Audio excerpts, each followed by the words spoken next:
Hi hello മക്കളെ, അപ്പം ഞാൻ നിങ്ങളുടെ സ്വന്തം നഷ്വ. എൻ്റെ ഈ കൊച്ചു ചാനൽ നിങ്ങൾക്ക് ഇഷ്ടപ്പെട്ട എന്നെ സപ്പോർട്ട് ചെയ്യാൻ മറക്കല്ലേ. അപ്പം ഇന്ന് ഞാൻ നിങ്ങളുടെ മുന്നിൽ വന്നിട്ടുള്ളത് നമ്മുടെ സാന്ത്വന സീരിയലത്തെ വിശേഷങ്ങളുമായിട്ടാണ്. മറക്കാതെ സപ്പോർട്ട് ചെയ്തിരിക്കണേ.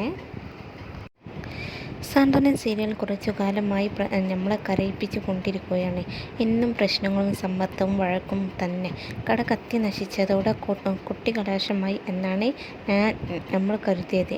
ഇനി കട വീണ്ടെടുക്കുന്നതിൻ്റെ ഭാഗമായി എല്ലാവരും സന്തോഷത്തോടെ ഒറ്റക്കെട്ടായി നിന്ന് പ്രവർത്തിക്കുന്നത് കാണാൻ പറ്റും. വീണ്ടും സ്നേഹം, സന്തോഷം, ശിവാഞ്ജലി റൊമാൻസ് ഉണ്ടാവും എന്നുമൊക്കെ പ്രതീക്ഷിച്ചു. എന്നാൽ പുതിയ പ്രമോ ആ പ്രതീക്ഷയെല്ലാം തകർക്കുകയാണ്. കട കത്തി നശിച്ച് വിഷമത്തിലായിരിക്കുന്ന മക്കളെയും മരുമക്കളെയും ലക്ഷ്മമ്മ ആശ്വസിപ്പിക്കുന്നതായിരുന്നു ഇന്നലത്തെ എപ്പിസോഡിൽ നമ്മൾ കണ്ടത്. എന്തോ അത് അംഗീകരിച്ച് മുന്നോട്ട് പോവുക, പ്രതിസന്ധികൾ വരും, തളരരുത് എന്നൊക്കെ പറഞ്ഞ് ഫുൾ പോസിറ്റീവ് വൈബായിരുന്നു ആ സംസാരം. കേട്ടപ്പോഴേ ലക്ഷ്മിയമ്മ നാളെ പുലരുമ്പോൾ എഴുന്നേൽക്കാനുള്ള സാധ്യത ഇല്ല എന്ന് ചിലർക്ക് തോന്നിയിരുന്നു. അത് തോന്നലല്ല, സത്യമാണെന്ന് തെളിയിക്കുകയാണ് ഇന്നത്തെ പ്രമോ വീഡിയോ.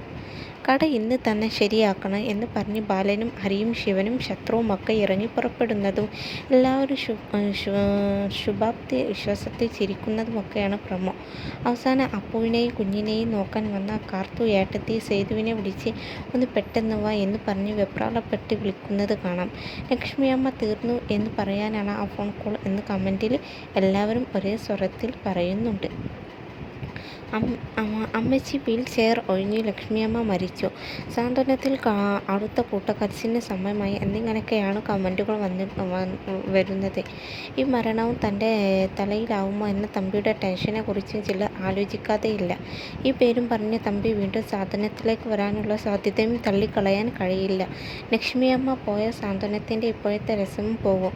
കണ്ണൻ ചെന്നൈയിലേക്ക് പോയതിന് പിന്നാലെ ഇനി ലക്ഷ്മിയമ്മ സീരിയലില്ലെങ്കിൽ ഉള്ള പ്രേക്ഷകരും പോകുമെന്ന അഭിപ്രായം പറയുന്നവരുമുണ്ട്.